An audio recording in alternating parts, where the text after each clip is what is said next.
चलिए खबरों में आगे बढ़ते हैं। उत्तर भारत के कई शहरों में सर्दी का जो सितम है वो लगातार जारी है और बढ़ती ठंड को देखते हुए बेसहारा और जरूरतमंद लोगों के लिए रैन बसेरों की व्यवस्था की गई है। इन रैन बसेरों में ठहरने वालों को कंबल, गद्दा, शौचालय, लाइट, टीवी, हीटर और कई ऐसी सुविधाएं उपलब्ध कराई जा रही है। भारत 24 की टीम उत्तर प्रदेश के कानपुर, गोरखपुर, कुशीनगर, सहारनपुर पहुंची, जहां रैन बसेरों की पड़ताल की गई और इसके साथ ही बिहार के भागलपुर और उत्तराखंड के देहरादून में जायजा लिया और शासन प्रशासन के दावों की पड़ताल की गई। दिखाते हैं आपको।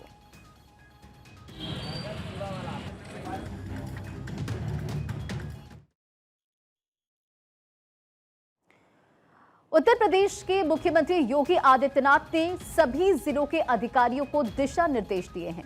कड़ाके की ठंड को देखते हुए रैन बसेरों और राहत व्यवस्थाओं में किसी तरह की लापरवाही ना बरती जाए। रैन बसेरों की रियलिटी चेक में सबसे पहले कानपुर की बात होगी। प्रशासन की ओर से दावे किए जा रहे हैं। कानपुर में रैन बसेरों और अलाव की पर्याप्त व्यवस्था की गई है और इन दावों की जमीनी हकीकत जानने के लिए हमारे संवाददाता दुर्गेश मिश्रा ने रैन बसेरों का रियलिटी चेक किया। भारत 24 की टीम ने जब कानपुर के पनकी स्थित रैन बसेरा यहां पर पहुंची तो वहां व्यवस्थाएं संतोषजनक पाई गई। ठहरने वाले लोगों के लिए रजाई, कंबल के साथ अलाव की व्यवस्था पाई गई। पहाड़ों पर हुई बर्फबारी के बाद में उत्तर भारत के जो हालात हैं वो ये बताए जा रहे हैं कि नैनीताल से भी ज़्यादा उत्तर प्रदेश के कुछ जिले देखे गए हैं। आज भारत 24 की टीम पहुंची है उत्तर प्रदेश के जिले कानपुर में। यहाँ पर ये जानेंगे कि यहाँ पर रैन बसेरों के क्या हालात हैं, क्योंकि जो सर्द हवाएं यहाँ पर चल रही हैं, जो कोहरे की धुंध यहाँ पर छाई है, उस हालात को समझने के लिए, देखने के लिए हम ज़मीनी स्तर पर पहुँचे हैं। ये देर रात का समय है, उत्तर प्रदेश का कानपुर है। ये रैन बसेरा है जो तस्वीर आप देख रहे हैं।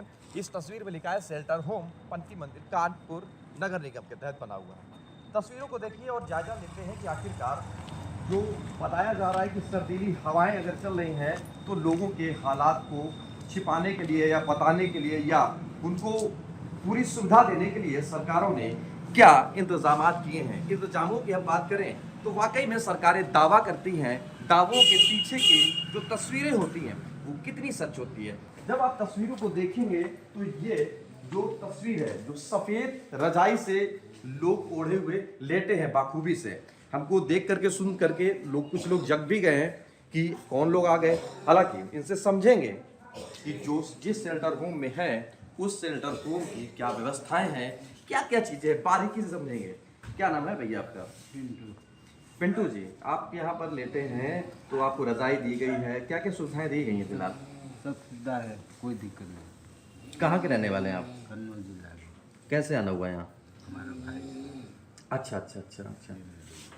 तो यहाँ पर लेटे हैं, आपको पूरी सुविधा दिख रही है कि यहाँ पे पूरी सुविधा है? पूरी सुविधा है, कोई दिक्कत नहीं। इस शेल्टर होम पर आप ये तस्वीर जो देख रहे हैं, जहाँ पर कुछ कारीगर या बिजनेसमैन कह सकते हैं कि सामान लेकर के आए हुए हैं, लेकिन यहाँ पर ठहरे हुए हैं। तस्वीर 1, तस्वीर 2, तस्वीर 3, तस्वीर 4, यानी कि कईयों तस्वीरों में अगर हम आप देखें तो वाकई में लग रहा है कि बाकायदे लोग नींद में हैं और सो रहे हैं। ये देर रात का समय है जहां पर कानपुर में ये तस्वीरें निकलकर सामने आ रही हैं। फिलहाल सवाल ये उठते हैं कि सरकार के जो वादे होते हैं उनके वादों के पीछे की सच्चाई क्या होती है, उसको जानने के लिए जो यहाँ पर संरक्षक है उनसे जानने की कोशिश करेंगे कि आखिरकार। मैडम, क्या नाम है आपका? सर, मेरा नाम सीमा पांडे है। पांडे जी, आप देर रात तक ड्यूटी आप कर रही हैं, कैसे? जिम्मेदारी है, उसको निभाना तो है। क्योंकि यहाँ बहुत गरीब लोग आते हैं तो उन्हें भी देखना है, इसलिए मेरी मजबूरी है ड्यूटी करना।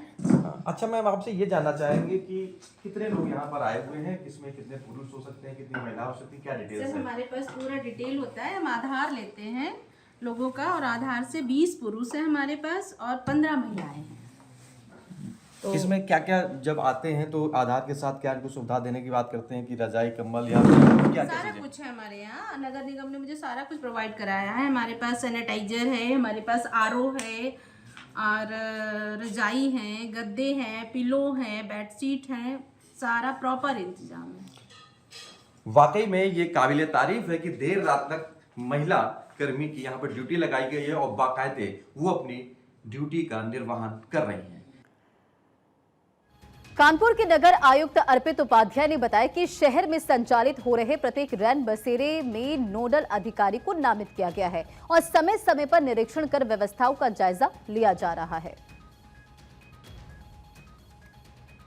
ये कानपुर नगर निगम द्वारा डायरेक्टली या संस्थाओं द्वारा जो संचालित रैन बसेरे हैं उन पर हम हर रैन बसेरे के ऊपर एक अधिकारी को नोडल बनाया गया है और उनको निर्देश दिए गए हैं कि हम लोग जो इसमें औचक निरीक्षण करते रहें। प्रयास यही है कि सभी जो भी वहाँ पे उनकी फैसिलिटीज़ को यूज़ कर रहा है उनको एक अच्छी फैसिलिटी मिल सके और ठंड से उनका पूरा बचाव हो सके, साफ़ सुथरा माहौल के अंदर वो अच्छे से वहाँ पर रह सकें, इसको सुनिश्चित कराने के लिए। और सभी हमने जोनल इंजीनियर जो जोनल अधिकारी हैं उन सभी को भी इसमें सख्त निर्देश दिए गए हैं। वीसी के माध्यम से हमने समझाया गया कि एक चेकलिस्ट बनाई गई है कि ये सब सुविधाएं, मूलभूत सुविधाएं जो है उनको रैन बसेरे में प्राप्त 2025 के जाते जाते ठंड का जो सितम है वो उत्तर भारत में बखूबी से दिखाई दे रहा है। समझने वाली बात और देखने वाली बात ये है कि जमीनी स्तर पर इंतजामात सरकार ने क्या कर रखे हैं। हम उत्तर प्रदेश के कानपुर में हैं, जहां पर आप तस्वीर देखेंगे कि जहां पर अलाव नगर निगम के द्वारा लगाया गया है। अलाव में देखेंगे एक मोटी सी लकड़ी है और तकरीबन 4 से 5 या 3 लोग बैठे ताप रहे हैं। इन तापने का विषय ये है, आग लेने का विषय कि इनके पीछे की जो सर्दी अगर महसूस करते हैं तो आग से उस सर्दी को दूर भगाने की कोशिश करते हैं। फिलहाल हम इससे जान लेंगे, क्या नाम है भैया आपका? तोमर जी, आप ठंड में ताप रहे हैं, किसने रखवाई ये लकड़ी? ये लकड़ी यहाँ से रखवाई गई है, नगर निगम से रखाई गई। नगर निगम से। अच्छा। तो कितने लोग यहाँ पर ताप लेते हैं ऐसे? वहाँ बाबूजी हमें ठंडी लग रही थी, वहाँ खाली आया तो वहाँ से किसी का हमने लक्कर उठा लिया। अच्छा। फिलहाल तस्वीरें हैं ये कानपुर की हैं। जगह जगह पर कानपुर में ये व्यवस्थाएं की गई हैं कि लकड़ी के अलाव रख दिए जाए, जिससे जो ठंड है वो दूर भगाई जा सके जो लोगों को लग सकती है। कैमरामैन अर्पित के साथ दुर्गेश मिश्रा।